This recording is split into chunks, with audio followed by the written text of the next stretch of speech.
olunaku lw'ejjo twasinze kukoona ku kintu kya submission. Yes. Submission. Oli ready? Okusubmitinga nti Katonda atugerageranya ku kanisa we submitingira Kristo. Nti abasajja bagale bakazi baabwe nga Kristo bwayagala kanisa. Abakazi mugondere babba mmwe nga bwe mugondera nga kanisa bwegondera Kristo. Ekkanisa engeri gyegondera mu Kristo tulina Bayibuli ye Katonda yatulambululira ezize principles z'obwakabaka bwe zetugondera. Era bwogeza n'ozivaako toba oba owabye. Kati abakazi tulina okugonda. Omusajja ayinza oleeta ekintu nga tekikusanyusa naye kyekyo yakireese ye leader Katonda gwakuwadde mukulembeze nga bw'onoolaba atugamba atogondera amateeka g'ensi kubanga gavumenti yatugaziva uwe yalonda abakulembeze. Kati nembubi nembukambwe bw'omukulembeze ogonda bwakera n'agamba nti mugenda mu kkubo nga COVID bwe yali ne bw'oba gwokimanyi ku kyalo tekuliiko COVID era ojja sigala ewaka naye nga oda gisiriza ku TV ojja gonda. So bwe twogera ku bufumbo twali tugamba nti kyandibadde kirungi ne twebuuza nga tetunayingirayo.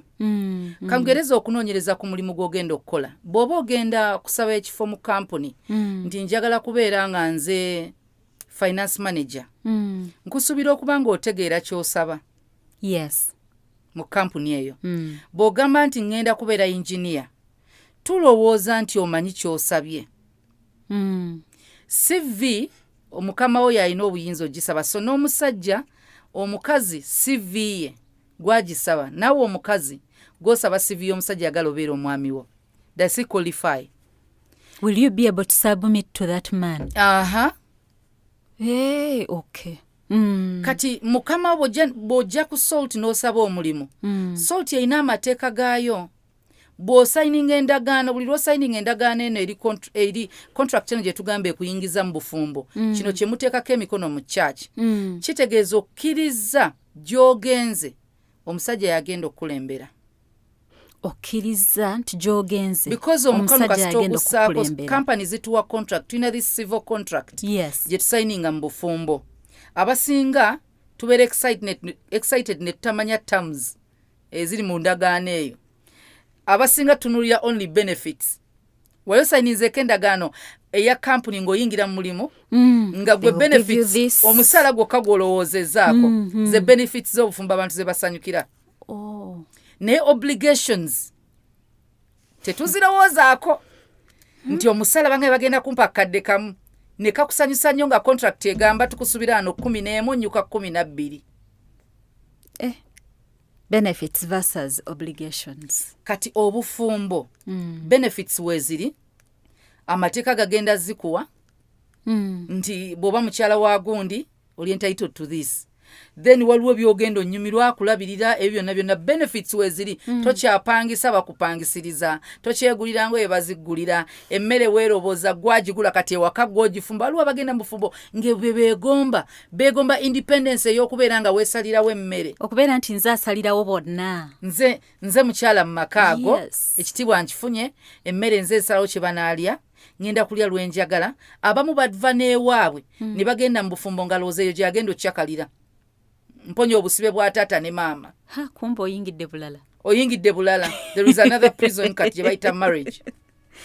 Kati ebintu bino byonna byogenda excitement, embaga, omusajja alina ssente, those are benefits. What about your obligations?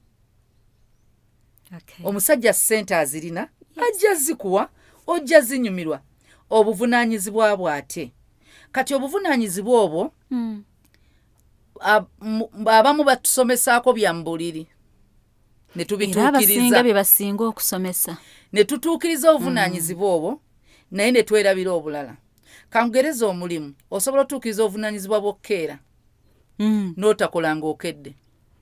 Ng'okeera bukezi n'otuuka n'otuula n'onyumya n'otula mu ofiisi ya kisaakye n'ojja n'onyumya. Ogenda okukebera ng'obadde olina kuba ku mpewo ku ssaawa 4 kati ziri 6 tolinnyeeyo, tokoze wadde wazze. Kati waliyo abafumbirwa nga tebakola bya bufumbo. Waliyo ebikusuubirwamu nga si society mwami wo mukyalawo. So kyandibadde nga bw'oba oyagala okufumbirwa as you plan to get married, obuvunaanyizibwa bwo obumanyi? Nedda. Genda obuuze abaasookayo. Omukazi omufumbo akola ki? Kubanga tetulina ssomero ligenda kusomesa. Zino weeks 2 ze muyitamu simanyi mwezi eza marriage counseling.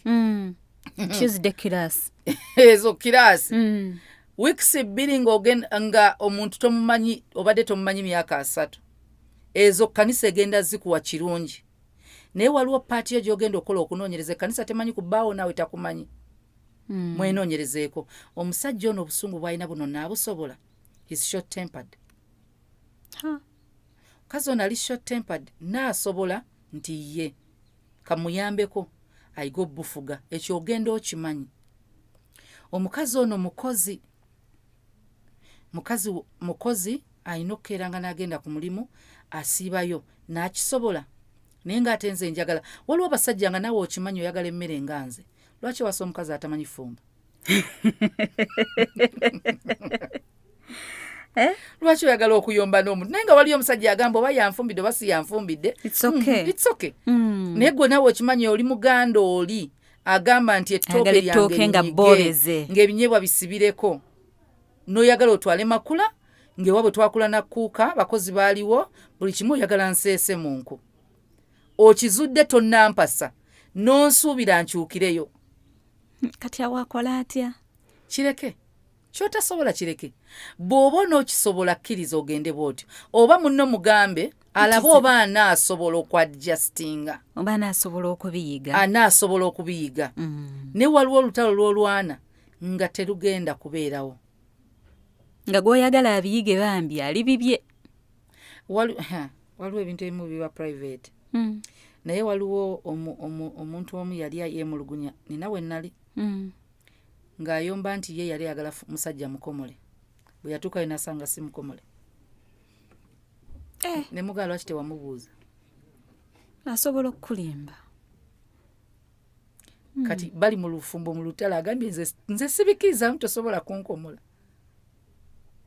Nga lutalo mukazi naga sikwagala nga toli. Ekyo kiba kinene. Kati waliyo abantu bwe batyo. N'agamba ekyo ne yesimba kantu ako. Ng'ebirala byonna obituukiriza nga kantu kamu yali asobola okukamanya. Tukkirize ebintu ebimu bye tulowooza bitukwasa ensonyi ng'eri tuli bikyusa tubyogere. Mugambe njagala mukyala ambeerera oli mbeerera. Tinedda. Weyongereyo. Muleke. Ogenda tuuka eri ogambe kyannimba. Yanimba tewamubuuza. Gwe lwakuba omusanze mu kyaki. Fe abantu tulokose ensi etukubye ne tujja ewa Katonda. Tuyina ziri secondary kati gwe oyagala eri primary twagibuuka munnange. Twagivaako. Ebizibu munnange byatusanga ne bitukuba ensi netukuba naye ne tugunjuka ne tudda mu kyaki ne tutuula. Kati gwe bw'oba owulira nga ky'oyagala ng'era omukazi gwe wandiwadde ekitiibwa alina kuba mbeerera. Kimubuuze. Gamba oli mbeerera nti nedda mukwano naye neekuumye. Ninawe nasooka efujo ne ndikola naye kati neekuumye. Ogambe ono si ye wange.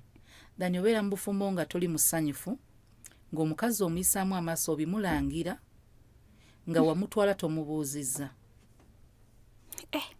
So wano marriage is much more than a contract. Bino bye tusayininga ceremony eno bannange si bwe bufumbo bisukkawo. Waliwo abantu abacelebrating a wedding anniversary naye nga tebacelebrating a marriage anniversary. It's just wedding anniversary. Okimanyi tugiyita marriage anniversary? Wedding anniversary. Okimanyi nti abantu abasinga bacelebrating a wedding anniversary. Olunaku lwe babagatta balowooza marriage anniversary. Kale mu mateeka lwe mwayingira mu bufumbo. Naye amazima ddala essanyu lye mulina. Muli kulyambaga ojjukira lunaku n'ogyona ebifaananyi bya gawuni n'oziddamu n'ozambala ne bali bakuba ebifaananyi naye ng'obufumbo bwammwe tebulina anniversary. Happiness yammwe muyinza okuba nga obufumbo bwammwe bwakatandika myaka 2 naye nga babagatta myaka 10 emabega. Ngeri yonna yina mwali ku bifo kati ne mutandika obufumbo. So abantu tusuke emikolo. tusukke giringa emikolo gy'okutikkira kw'abaana ba nassali tekitegeeza nti baabatikkidde. It's a ceremony neesanyusa ababiri neesanyusa omwana nammwe ababiri abazadde babi bategekedde waliwo abamu nga n'abazadde be babi bategekedde embaga mukule muve ku bazadde balondera abakazi n'abasajja waliwo ebimu nga biri culture naye n'ogenda amazima ng'omwana abendi ogenda mwendako nga just because wali oyagala sanyusa muzadde blessings ozeetaaga naye munnyonnyole nti kituufu temwesiga ggwanga ddala naye nze eno mwesiga because abazadde balina okutya okwo eggwanga eddala baana baffe simanyi balina bino naye nga oyingidde ekintu ky'abazadde nga si kikyo. Your parents are happy owasizza kisaakye oli Semakula owasizza kisaakye mukazi muganda mwenna muli waka naye ng'obwenzi bw'olimu ng'olina omukazi owuwo ne famire wagiwasiza ng'olina abaana famire beeyagala bava mu musaayi ogwo naye nga olina n'ababo gwe b'oyagala kubanga obazadde mukazi gw'oyagala oba musajja gw'oyagala so gye bali abafumbo nga benzi kubanga akaboozi era empeta tejjawo bwenzi ekijjawo bwenzi aba Katonda na self control. Kati bw'oba tolina Katonda ojja kwenda bw'oba tolina self control ojja kwenda. Empeta it's just a symbol. Tulina akabonero bakayita emblem aka Uganda kaliko engabi ne crested crane yeki ŋŋaali. Uganda erina ebisolo bibiri byokka. Nedda tulina enjovu tulina entulege tulina bingi so tulina akabonero akatulaga okwawula nti baakutwala. Naye ekibuzo kiri nti gwe wafumbirwa ye wamutwala kubanga omutwala si mpeta mutima nga omutima gwe guli married ewuwo. Kati ebyo bye mugenda nga mukola ne mugamba nze sisobola wasa mu ggwanga lino kasita otandika oyingizaamu eggwanga ogenda ttomera oyinza ottomererayo. Kati weerondere kubanga marriage mubeeramu babiri abasatu ekifuula abasatu Katonda abasigadde tugenda kujja bayambako nti tukugaidinga naye gw'osula n'owuwo so we planningire era Bayibuli egamba omusajja kyava aleka kitaawe ne nnyina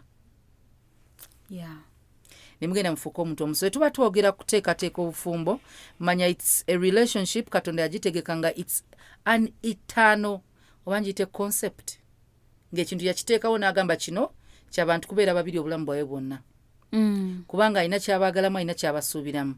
Toyingira ng'olina Yesu ekirowoozo ky'okuvaayo oba ng'ekirirwalo kye kirimu eternity tinze kati ŋŋenze ako abazadde baffe babitugondezaamu ennaku zino ku mikolo kwennyini batugamba nti ewaka tetugabe omwana wange tomukubanga omukoonako mukwano ng'okomawo so nga tudda bagamba ng'ekitaala tukyokeza eternity eyo eri kanjigereze ku nkolagana yaffe ne Katonda ku relationship ne Katonda Katonda ajagala ebeere etano enkolagana yaffe naye lwokeera n'oyingira essabo mwawukanye naye nga yandiyagadde mubeere mwenna era kimuluma nnyo.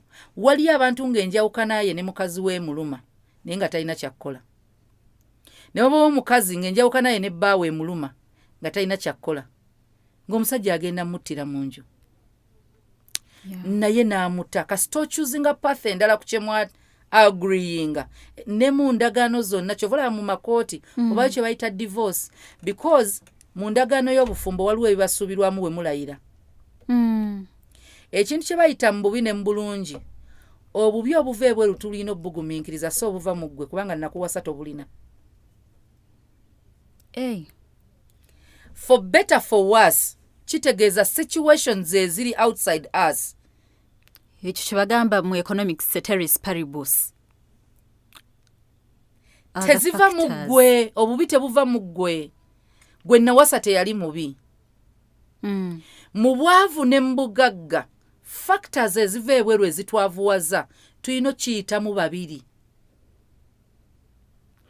wano ffe ababiri ye factor eri constant eno eri constant biri ebirala bijja submission weeri, selfishness teriiwo, commitment weeri, embeera yonna ejja outside tugenda kiyitamu. For better for worse I'm with you. Mu bulwadde ne mu bulamu togenda nnoonya ndwadde batukebere nga nze ndi negative nga gwe oli positive, nga si ndwadde nti sukaali yakulumbye, covid yakutte, eyo factor si gwagireese, evudde eri mu bubi ne mu bulungi. Kati ne mu mateeka babitunuulira nti bye mwalayira, ensonga ne bazitunulamu, n'ensonga ezibawula zivuddemu mmwe zivudde bweru. Kyova olaba basooka ne bakolawo reconciliation ne bagamba tugezeeko oba reconcilinga. Tugezeeko batabaganya oba batandika obbawuliriza. Bagenda okkizuula nawasa mulokole yatandise ossamira. Si mukozi yaleese eddogo, tebatuloze. Ffe endagaano yaffe nawasa mukatuliki ndi mukatuliki. Nsobola standing eddogo lye mu nju. So for better for worse ejja gwokireese oba ffe kivudde bweru. For better for worse kwe kubanga abazadde tebatwagala ngenda beera naawe. Naye waliwo olutalo oluva mu nju ng'omusajja yatagala bazadde bo. Mu ntandikwa yali abaagala. Eyo si for better for worse. Tulekerawo okyusa ebigambo okufunamu nga tuli mu kutulugunya bannaffe. Waliwo enjawulo wakati wa for better for worse ne okutulugunya. N'okutulugunya. Kubanga okutulugunya kuva kuona omuntu. Nga bw'ogambye nti factors iffe ababiri tulina osigala nga tuli constant. Intimacy weeri, love weeri, submission weeri, tweyagala tewali bwenzi mu ffe ababiri. Abantu ne batwogerera for better for worse. Wasi yammwe mwembi bagobye ku mirimu si mmwe mwegobye. Batugobye. Omwami wange bamugobye ku mulimu, that is for better for worse. Luli walina omulimu nga wendi bakugobye wendi. Okay. Kati ebintu ebyo marriage eyendagano bwe mumala ogikola Katonda alaba eternity. Era tayagala oyawukane ne munno nga just muyaga oguva ebweru gwe gukunyeenya. Ayagala oyimirire ne munno. Ayagala omuyite mu storm eyo. Mu storm muyite mu babiri. You've become one. Ekimukosa kimukosa, kikosa. Ekimuluma kikuluma. Kati awo muyimiridde babiri. Katonda omuyaga gwayimiriramu baguba bagututaddemu. He will be with us. Yego omuliro gwe yayimiriramu ne bali ba Daniel. Tebagweteekamu. Basuulamu. Daniel bamusuula mu bunnya n'amuprotectingirayo. Naye togenda veeri. Waliwo ennwana eno kankugereze. Waliwo okubanga kangereze ku balokole n'abasiraamu. Ng'obuulira enjiri nga bw'erina okubeera nga tolumba ddiini. Katonda ajja kukuumira ku street. Naye siruwala oyimirire ku street otandika olutalo lw'eddiini ng'olumba eddiini osubye Katonda okukuuma.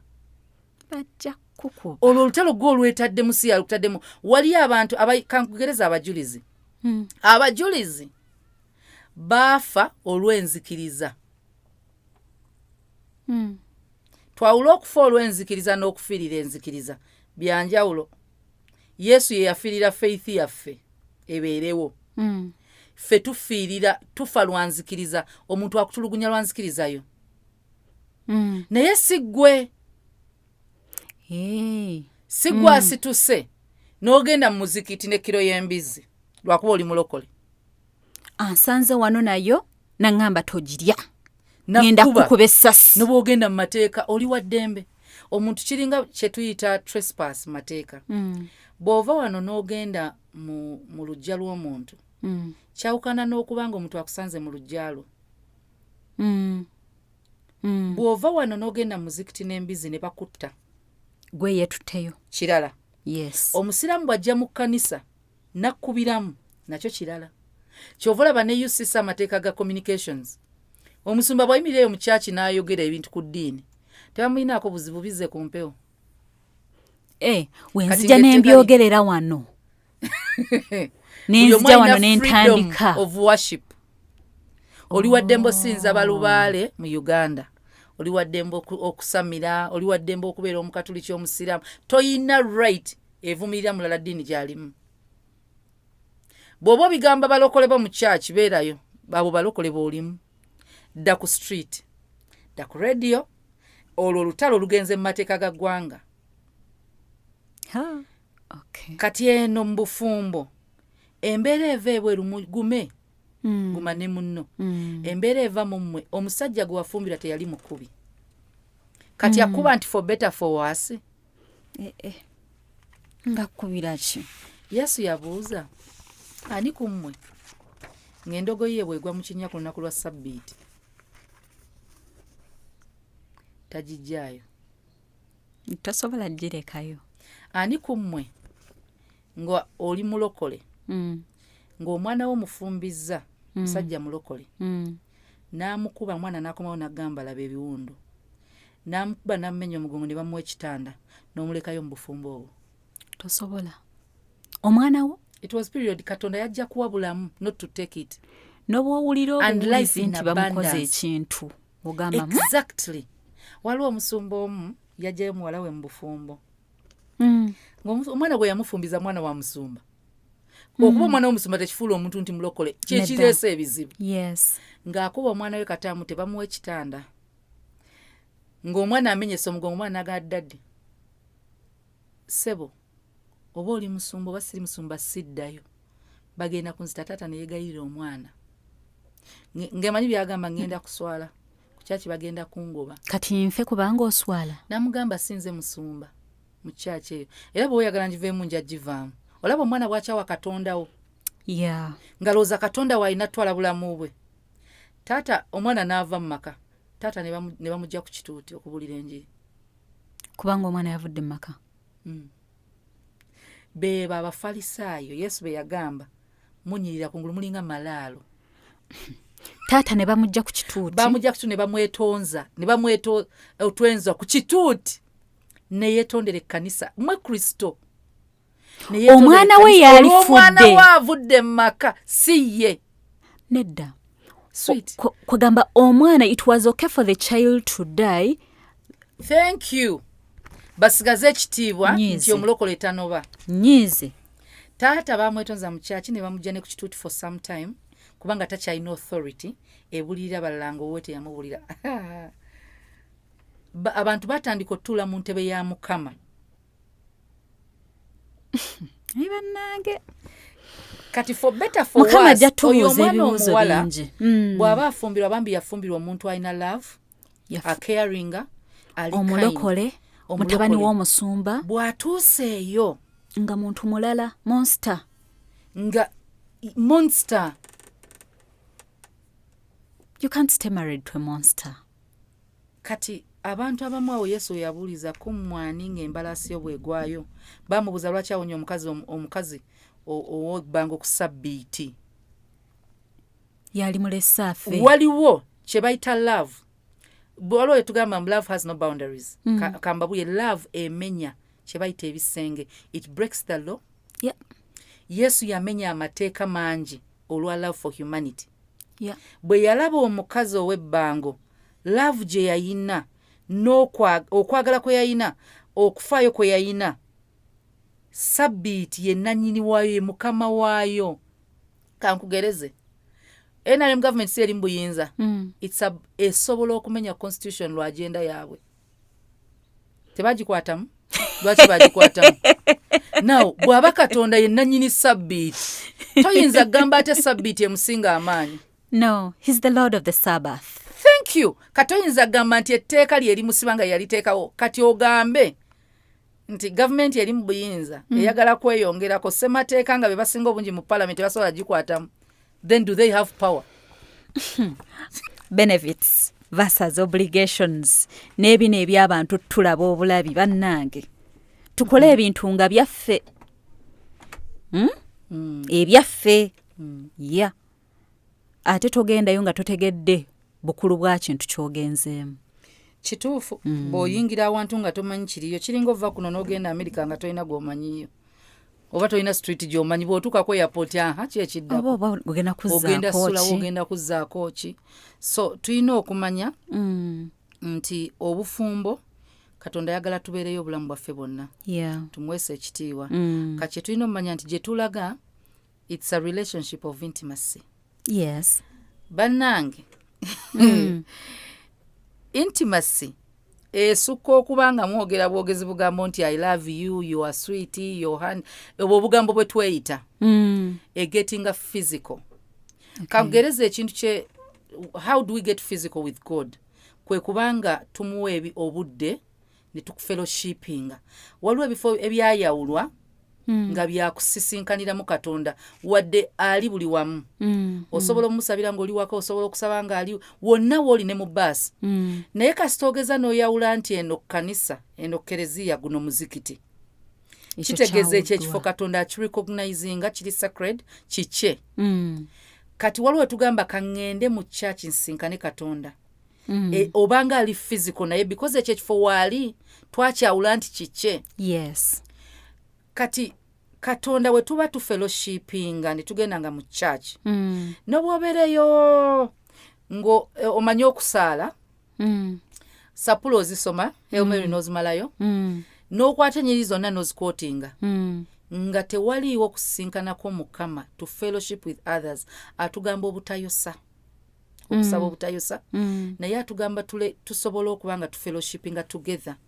Nedda mu Bayibuli baayawulanga ebifo ze bayitanga amasinzizo. Yeekaalu zaabangawo. Naye Yesu yawonyeza yonna. Naye waliwo ekiseera lwe yagendako mu yeekaalu. Yes.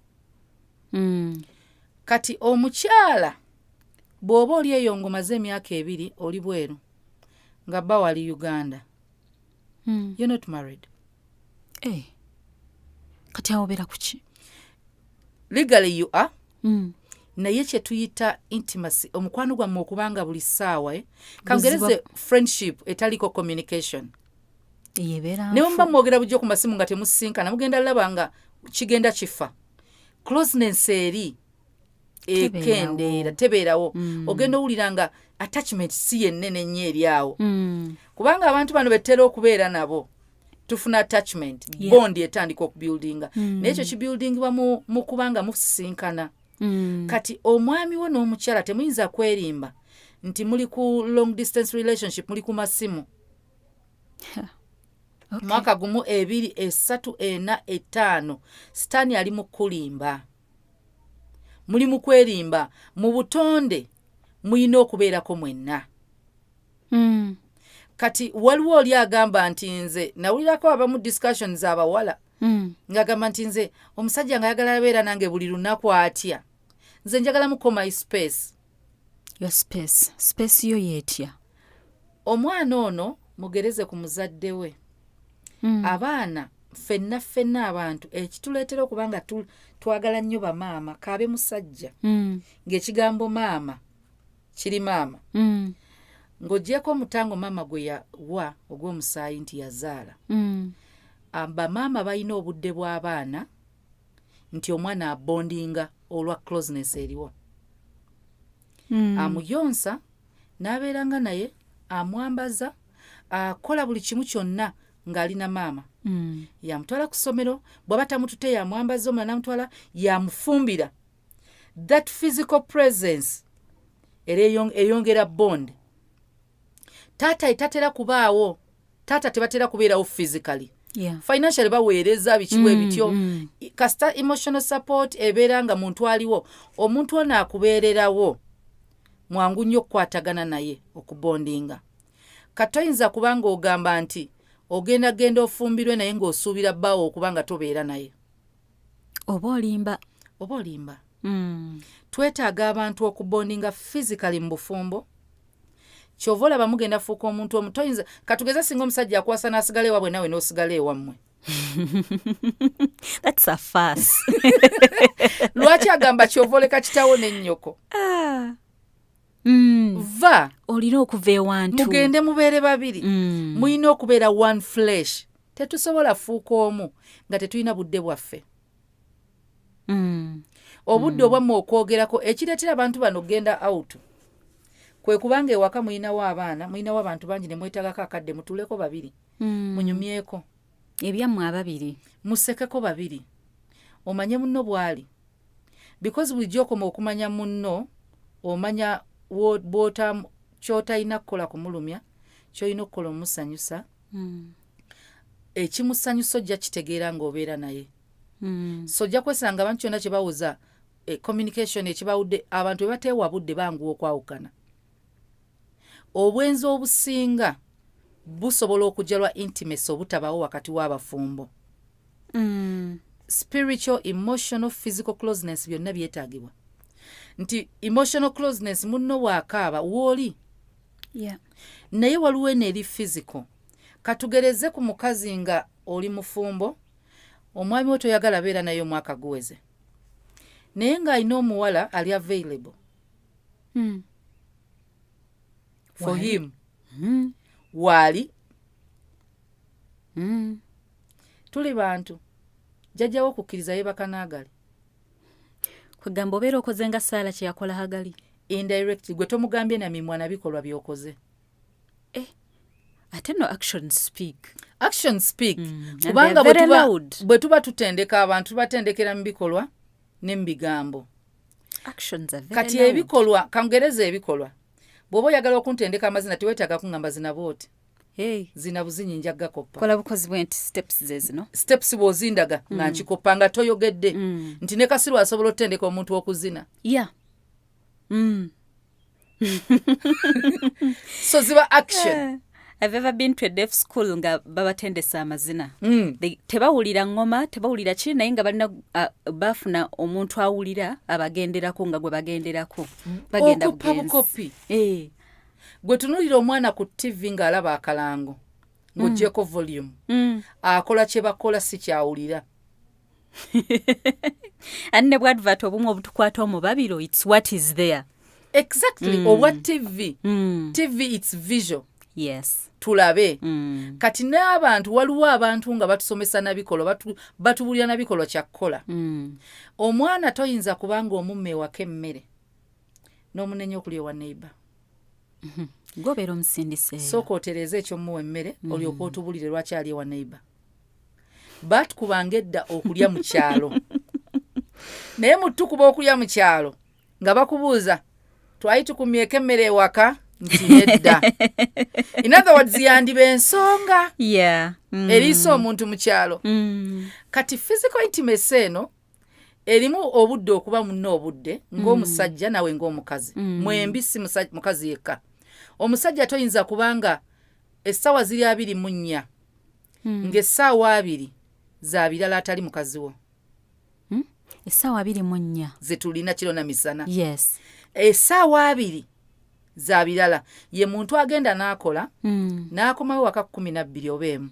Kitegeeza tulinawo 12 hours endala. Yes. Ne 12 hours ezo osobola okugabanyaako 6 n'oguzza mirimu ng'okolera waka. Kati omukazi asigaza 6 ne 6 olina okuwummula. Gy'omuwa ekinene omwadde eddakiika 3 kaboozi, that's not communication. Tewali. Obubonero 0. Tebakulimba nti akaboozi kamala omukazi. Tekamala. Oba omusajja. Waliwo omuntu nga yeetaaga just muntu kubeerawo n'amuwuliriza. N'ayogerako naye. Namugamba manyi tubadde ku mulimu ne kisaa kye tampisizza bulungi. Omanyi kye bayita offloading. Yeah. We need somebody to offload to. N'okyejja ku mutima. Takugambye yingira mu ntalo zange. Naye because nkimanyi kisaa kye gwasobola okuntegeera. Ojja kumpuliriza. Era ojja malowooze naye omalogambe. Kale bambi yakoze mbubi enkero gabe naye gundi bambi. Teyakoze bubi nkumanyi hani. Hani gw'otandika entalo. Nga naye namaze kuwuliriza jjo. Olwo enzire wakanga tugamba zivuddeko. Ng'obusaze. Offloadinga. Nawuliriza nagamba sorry. Ne mutuulawo ne mmala okulya biki nagamba.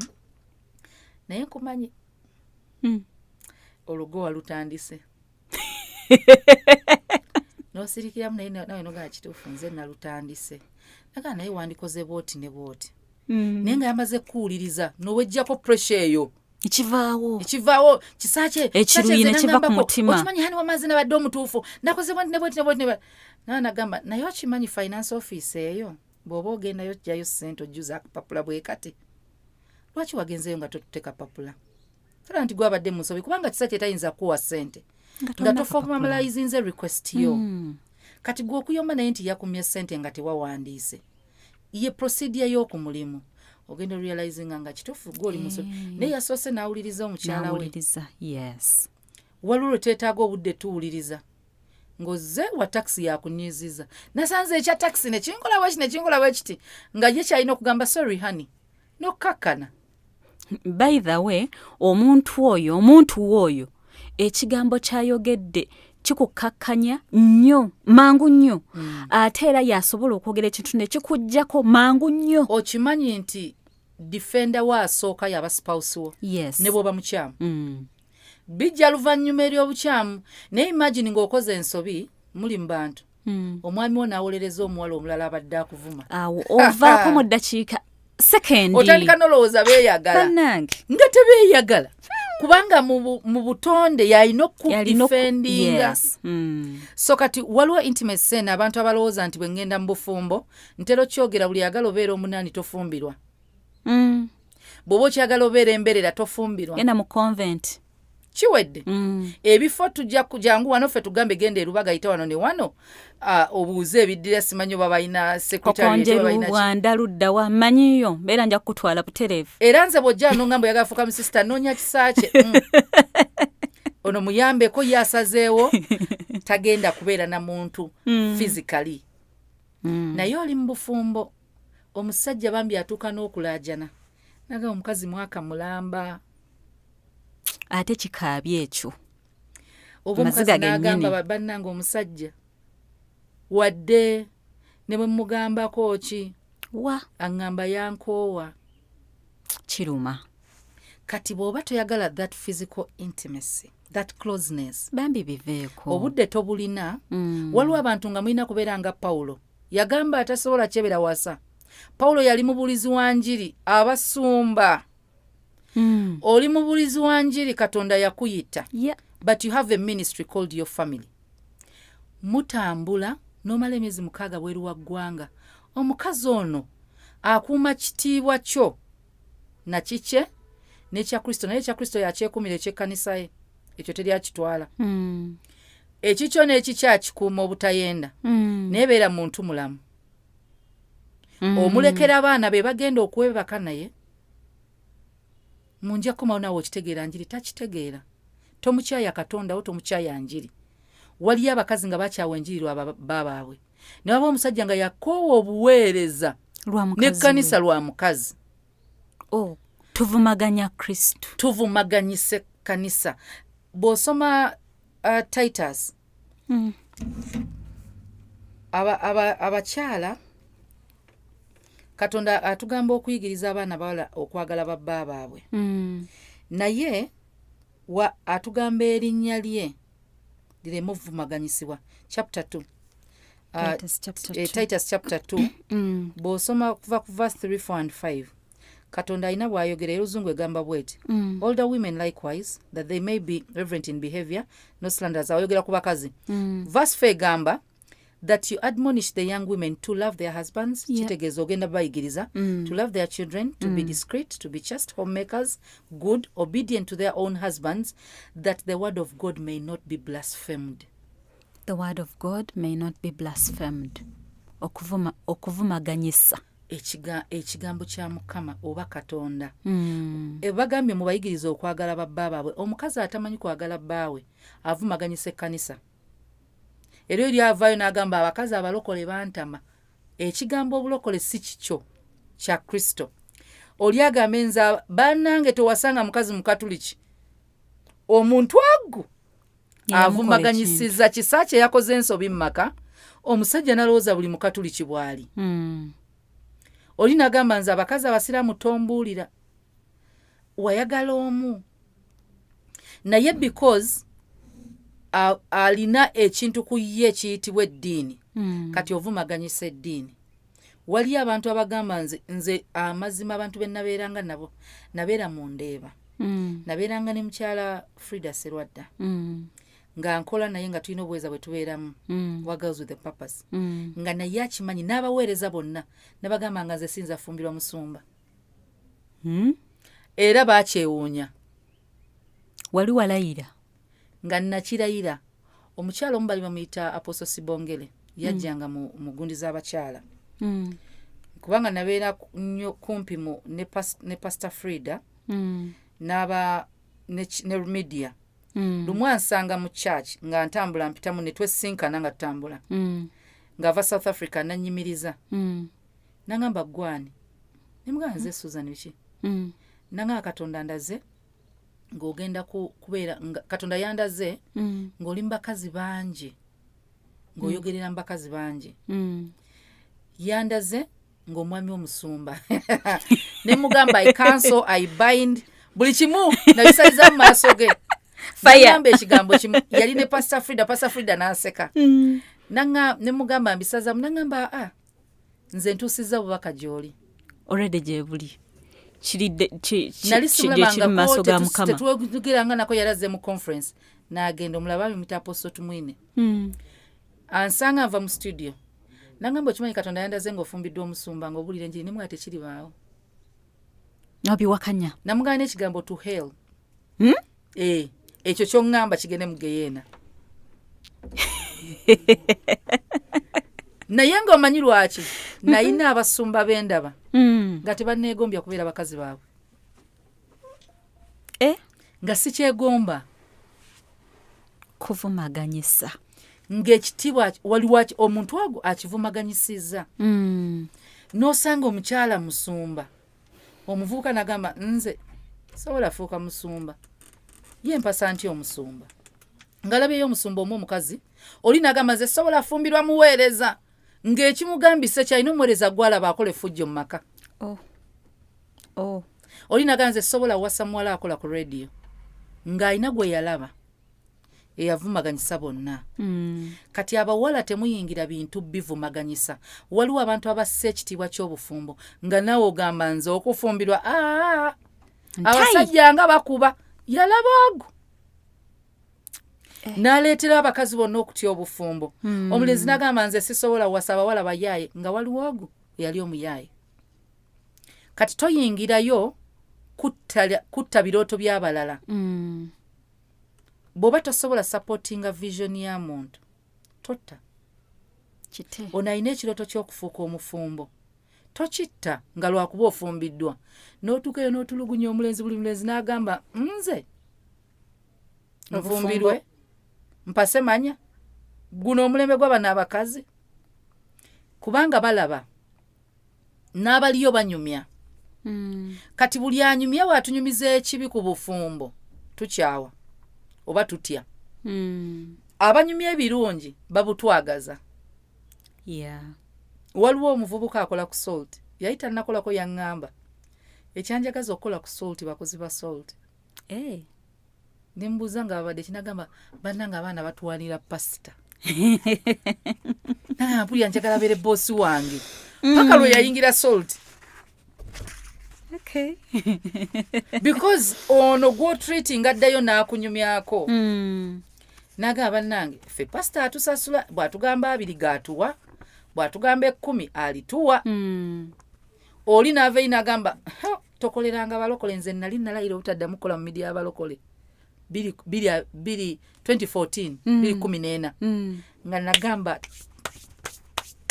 mukama baba wampita kuweereza mu midia pozi ng'ogenda gikolanga eriko linnya lyo nga gwagifuga nga boosi yeggwe naye nga musumba siriddamu kolera mu midia y'abalokole anaye bw'aba akusasudde azikulangira abalala tebasasula nga olaba omuntu abantu omu 2 bakukyayisiza midia nagamba nze nsembye okukola mu ndeeba sikola walala teyampisa bubi mukama wange ne retirement yange emaze siyingira balokole bwe mba mazaawo sigenda mu balokole nga abalala bonna bempulira tebasasula babbi bakola bino ninga nze midia kati retiring nga 2014 nali mpumudde midia 2014 solti lweggulawo Katonda nakuleeta mwene erike naye manyi lwaki nagikolamu nanyini wayo nali mumanyi values ne principles ze tali azaamaanya bw'aba gambye omusala gwo giri 15,000 jejo gy'ogenda ofuna oyogera ekirala ku Pastor Bujjingo mu Kampala si butasasula bakozi be ekyo obeera omuwaayiriza ne lwe baagamba nti emisala gya salt gigenda kyuka mu COVID ya communicatingira abakozi sinti mbadde nku emitwalo 2 kati ogenda funa 5 naye ng'agisaze n'agamba kati tujja bakimanga sinsi omusala gukendedde ate transport wamwe munaspendinga kikatuba kimenga tubazzenga ewaka ye mukama ogwo osobola okukolera nga naye muntu naye omukozi akolera atya emyezi 6 nga tomusuza tomuliisa mufumbo tomusasula ngolowooza ogenda mu ggulu kati abawala n'abalenzi abagala oyingira mu bufumbo bannange ekireese obuzibu mu balokole mwagadde ekintu kye bayita legal sex because babaganda fornicatinga oyagala akaboozi mu mateeka nga bakakukkiriza okukafuna n'oyingirayo nga kekakututte kyokka noonya mukazi nze bannange saagala kwenda nedda obufumbo tebukomya bwenzi. It is self-control. Self-control. Kubanga singa bwali bukomya lwaki mu Bible mulimu ekigambo don't commit adultery. Bwe kabanga akaboozi ng'obufumbo bukomya obwenzi. Katonda agana fornication n'agana na adultery. Adultery y'abafumbo. Era toyinza vaayo eri n'ogamba kisaaki atali mufumbo mbu you're committing adultery. No. Oba mpaayidde. Oba muwaayidde. Oba mpaayidde. Benefits versus obligations. N'ebino eby'abantu tulaba obulabi bannange. Tukole ebintu nga byaffe. Ebyaffe. Ya.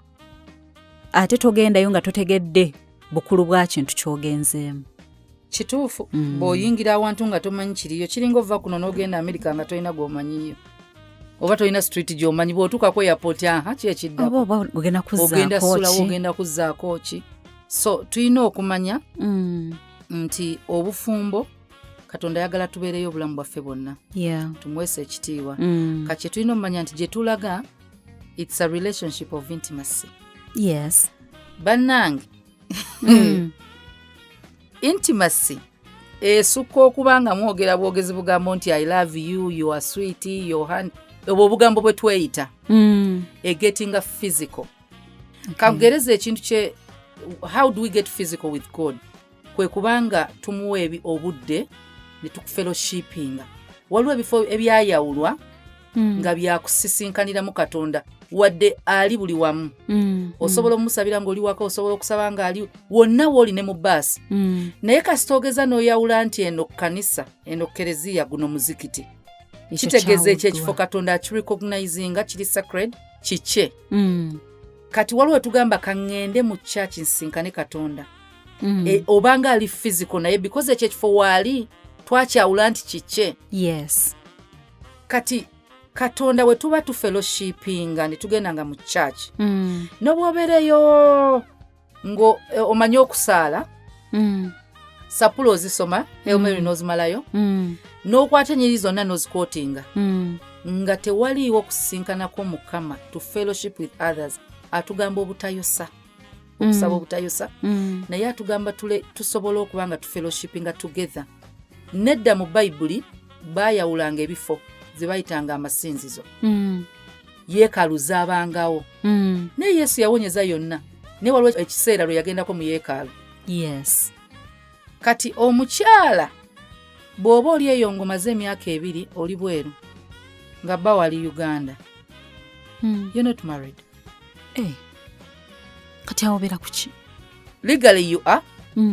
Naye kye tuyita intimacy omukwano gwammwe okubanga buli ssaawa kangereze friendship etaliko communication. Ne mba mwogera bujjo ku masimu nga temusinkana mugenda laba nga kigenda kifa. Closeness eri ekendeera tebeerawo. Ogenda owulira nga attachment si yennene nnyo eri awo. Kubanga abantu bano bettera okubeera nabo tufuna attachment. Bond etandika okubuildinga. Naye ekyo kibuildingibwa mu kubanga musisinkana. Kati omwami wo n'omukyala temuyinza kwerimba nti muli ku long distance relationship, muli ku masimu. Mwaka gumu 2, 3, 4, 5 Sitaani ali mu kulimba. Muli mu kwerimba mu butonde muyina okubeerako mwenna. kati waliwo oli agamba nti nze nawulirako abamu discussions abawala ng'agamba nti nze omusajja nga ayagala abeera nange buli lunaku atya nze njagala muko my space. Your space yo yeetya. Omwana ono mugereze ku muzadde we. Abaana ffenna abantu ekituleetera okuba nga twagala nnyo bamaama kaabe musajja ng'ekigambo maama kiri maama ng'oggyeko omutango maama gwe yawa ogw'omusaayi nti yazaala. Bamaama balina obudde bw'abaana nti omwana abondinga olwa closeness eriwo. Amuyonsa n'abeeranga naye amwambaza akola buli kimu kyonna ng'alina maama. Yamutwala ku ssomero bw'aba tamutute yamwambaza omwana namutwala yamufumbira. That physical presence eyongera bond. Taata tatera kubaawo. Taata tebatera kubeerawo physically. Financially baweereza bikiwe bityo. Kasita emotional support ebeera nga muntu aliwo. Omuntu ono akubeererawo. Mwangu nnyo okukwatagana naye okubondinga. Katoyinza kubanga ogamba nti genda ofumbirwe naye ng'osuubira bbaawo okubanga tobeera naye. Oba olimba. Twetaaga abantu okubondinga physically mu bufumbo. Kyova olaba mugenda fuuka omuntu omutoyinza katugeza singa omusajja akwasa n'asigala ewaabwe nawe n'osigala ewammwe. That's a farce. Lwaki agamba kyova oleka kitaawo n'ennyoko? Va olina okuva ewantu mugende mubeere babiri muyina okubeera one flesh. Tetusobola fuuka omu nga tetulina budde bwaffe.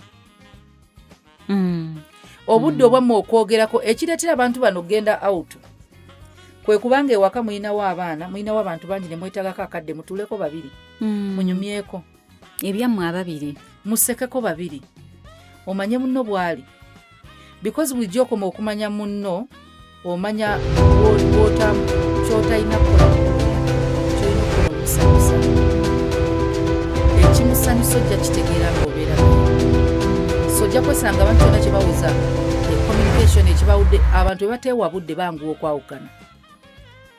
Obwenzi obusinga busobola okujja lwa intimacy obutabawo wakati w'abafumbo. Spiritual, emotional, physical closeness byonna byetaagibwa. Nti emotional closeness munno bw'akaaba w'oli. Naye waliwo eri physical. Katugereze ku mukazi nga oli mufumbo, omwami we toyagala beera naye omwaka guweze. Naye ng'alina omuwala ali available. For him. Wali. Tuli bantu. Jjajjawo okukkiriza yeebaka n'agali. Kugamba obeera okoze nga Saala kye yakola Hagali. Indirect gwe tomugambye na mimwa na bikolwa by'okoze. Ate no actions speak. Actions speak. Kubanga bwe tuba tutendeka abantu tubatendekera mu bikolwa ne mu bigambo. Actions are very kati ebikolwa kangereza ebikolwa. Bw'oba oyagala okuntendeka amazina teweetaaga kuŋŋamba zina booti. Zina buzinyi njaga koppa. Kola bukozi bwenti steps ze zino. Steps bw'ozindaga nga nkikoppa nga toyogedde. Nti ne Kasiru asobola otendeka omuntu okuzina. So ziba action. I've ever been to a deaf school nga babatendesa amazina. Tebawulira ngoma, tebawulira kiri naye nga balina bafuna omuntu awulira abagenderako nga gwe bagenderako. Bagenda bugenzi. Gwe tunulira omwana ku TV ng'alaba akalango. Ng'oggyeko volume. Akola kye bakola si kyawulira. Anne bw'advert obumu obutukwata omu babiro, it's what is there. Exactly. Obwa TV. TV it's visual.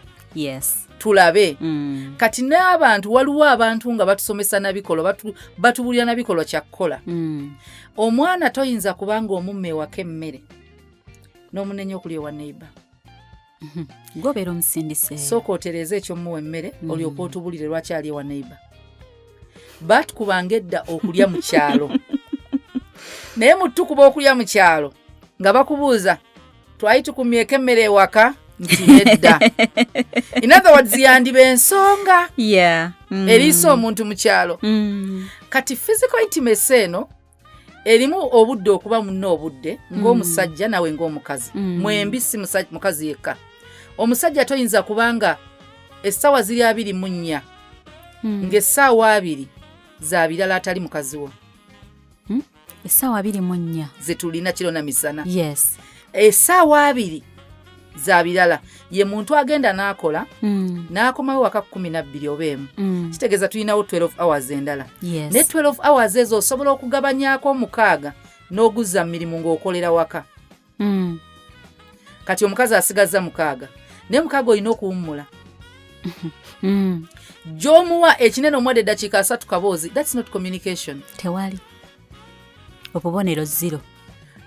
Tebakulimba nti akaboozi kamala omukazi. Tekamala. Oba omusajja waliwo omuntu nga yeetaaga just muntu kubeerawo n'amuwuliriza n'ayogerako naye namugamba manyi tubadde ku mulimu ne kisaa kye tampisizza bulungi. Omanyi kye bayita offloading. Yeah, we need somebody to offload too. N'okyejja ku mutima takugambye yingira mu ntalo zange naye because nkimanyi kisaa kye gwasobola okuntegeera ojja kumpuliriza.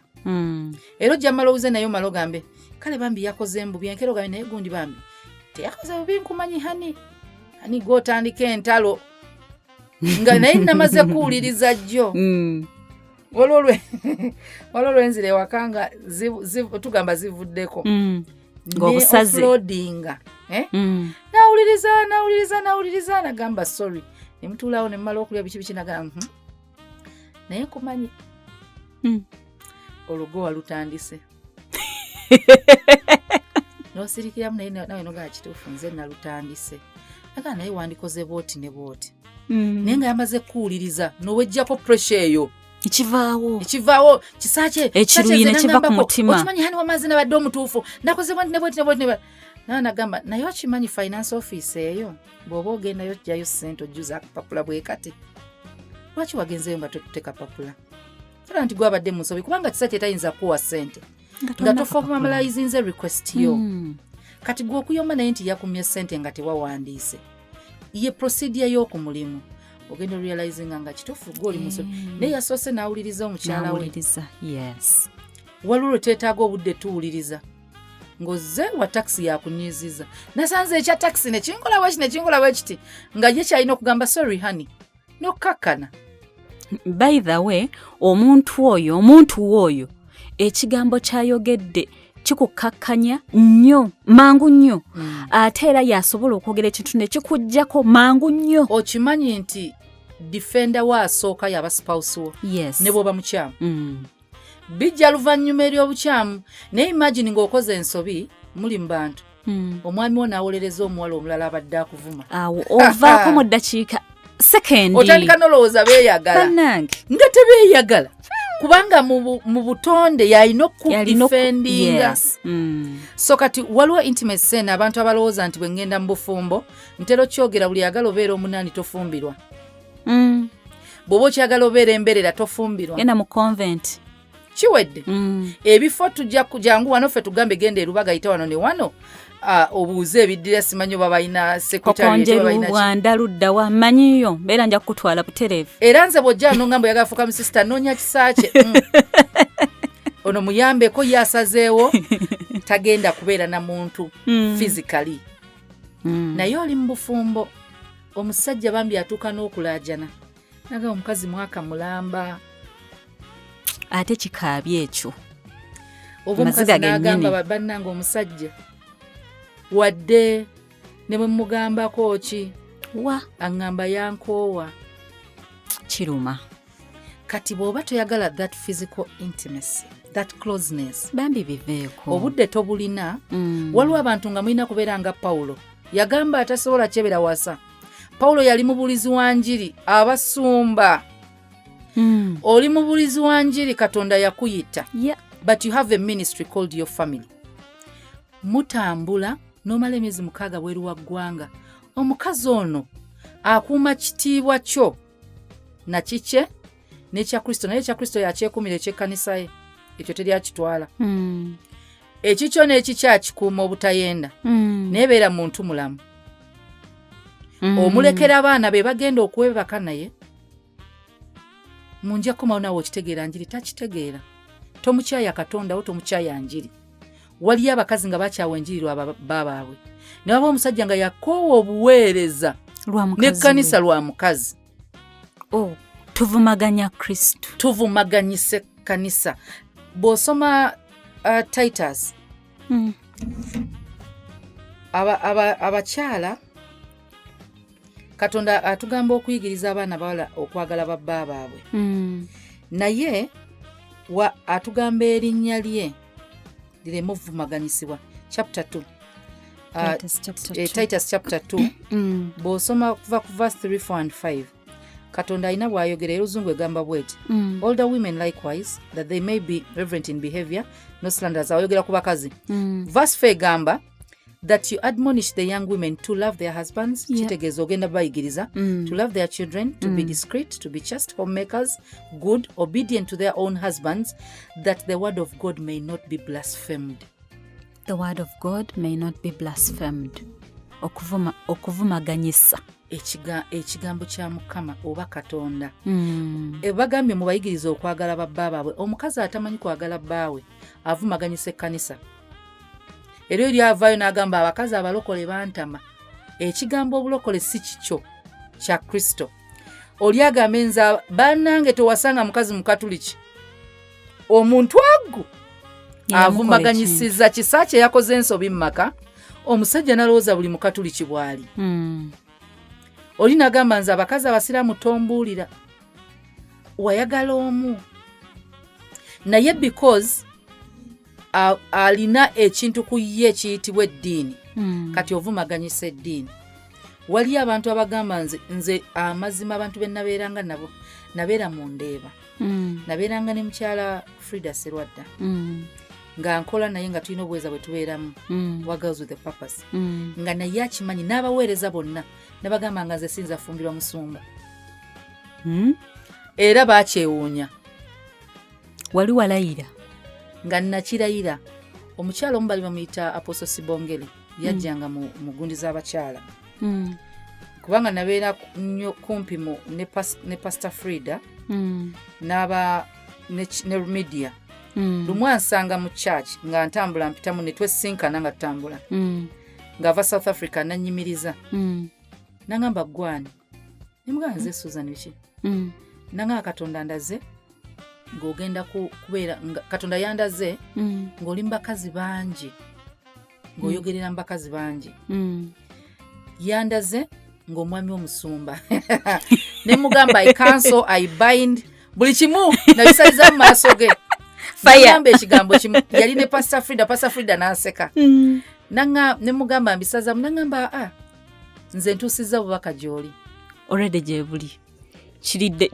Nali simulabanga maaso ga Mukama. Tetwogiranga nako yalaze mu conference. N'agenda omulaba bimita Apostle Tumwine. Ansanga ava mu studio. Nangamba okimanyi Katonda yandaze ng'ofumbiddwa omusumba ng'obulira enjiri nemwe ate kiri baawo. Nabiwakanya. Namugana ekigambo to hell. Ekyo ky'oŋŋamba kigende mu Geyeena. Naye ng'omanyi lwaki nayina abasumba b'endaba nga tebanneegombya kubeera bakazi baabwe. Nga si kyegomba kuvumaganyisa. Ng'ekitiibwa waliwo omuntu ago akivumaganyisizza. N'osanga omukyala musumba. Omuvubuka n'agamba nze sobola fuuka musumba. Ye mpasa nti omusumba. Ngalabeyo omusumba omukazi. Oli n'agamba nze sobola fumbirwa muweereza. Ng'ekimugambise kyalina omuweereza gw'alaba akola effujjo mu maka. Oli n'agamba nze sobola wasa muwala akola ku radio. Ng'alina gwe yalaba. Eyavumaganyisa bonna. Kati abawala temuyingira bintu bivumaganyisa. Waliwo abantu abassa ekitiibwa ky'obufumbo nga naawe ogamba nze okufumbirwa abasajja nga bakuba yalaba ogo. N'aleetera abakazi bonna okutya obufumbo. Omulenzi n'agamba nze sisobola wasa abawala bayaaye nga waliwo ogo yali omuyaaye. Kati toyingirayo kutta birooto by'abalala. Bw'oba tosobola supportinga vision ya muntu totta. Ono alina ekirooto ky'okufuuka omufumbo. Tokitta nga lwakuba ofumbiddwa. N'otuukayo n'otulugunya omulenzi buli mulenzi n'agamba nze nfumbirwe mpase manya guno omulembe gw'abana abakazi kubanga balaba n'abaliyo banyumya. Kati buli anyumya bw'atunyumiza ekibi ku bufumbo tukyawa oba tutya. Abanyumya ebirungi babutwagaza. Waliwo omuvubuka akola ku salt yayita nakolako yaŋŋamba ekyanjagaza okukola ku salt bakozi ba salt. Nembuuza nga babadde kinagamba bannanga abaana batuwanira pasita. Mpulira njagala beere boosi wange paka lwe yayingira salt. Because ono gw'otreating addayo n'akunyumyako. Nagamba bannange ffe pasita atusasula bw'atugamba 2 gatuwa bw'atugamba 10 alituwa.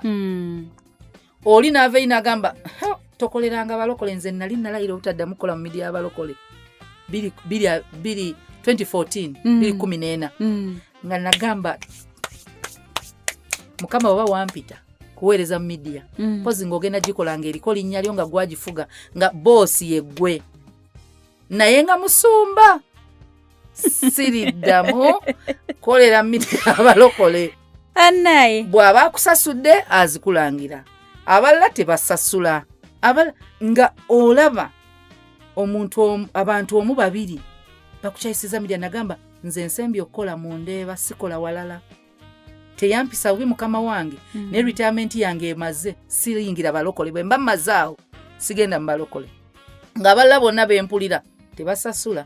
Babbi bakola bino ninga nze midia kati retiring nga 2014 nali mpumudde midia 2014 solti lweggulawo. Katonda nakuleeta mwene erike naye manyi lwaki nagikolamu nanyini wayo nali mumanyi values ne principles ze. Tali azaamaanya bw'aba gambye omusala gwo giri emitwalo 15 jejo gy'ogenda ofuna oyogera ekirala ku pasita Bujjingo mu Kampala si butasasula bakozi be. Ekyo obeera omuwaayiriza ne lwe baagamba nti emisala gya salt gigenda kyuka mu covid ya communicatingira abakozi.